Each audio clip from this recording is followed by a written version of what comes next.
kufuatia malalamishi ya mmoja wa wananchi anaitwa Robert Mutai, ambaye anasema tarehe 12 mwezi wa 8 mwaka huu karibu saa 4 usiku alishikwa na polisi ambao walikuwa wanaendesha operesheni ya kafyu, na mmoja wapo hao maafisa wa polisi alichukua simu yake na akaweza kuzambaza pesa ambayo ni 1,030 ambayo alikuwa anaenda kutumia na familia yake.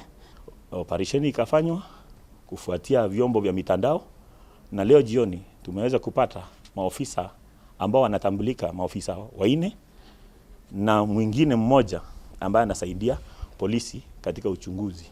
Tunaambia wananchi wa eneo hili kwamba wanapopata dhuluma ya aina hiyo wakuje kwetu. Hakikisho letu ni kwamba hatutataka kuacha wananchi wadhulumiwe na maofisa ambao wako wanaundumu, ambao wanapaswa kuwalinda maisha yao.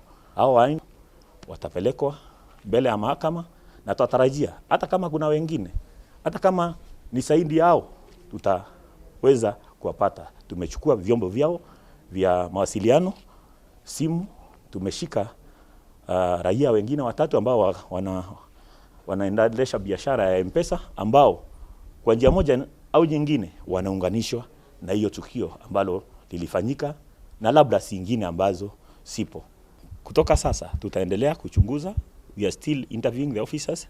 We are still following through the call data that we got. Na tunahakikisha wananchi kama kuna jambo ambalo liko na uhusiano na hiyo kesi ama zingine za aina hiyo, tutahakikisha tutalichambua na prosecution itahakikisha imepeleka mbele ya mahakama, na maofisa wataweza kuchukuliwa hatua ya kisheria.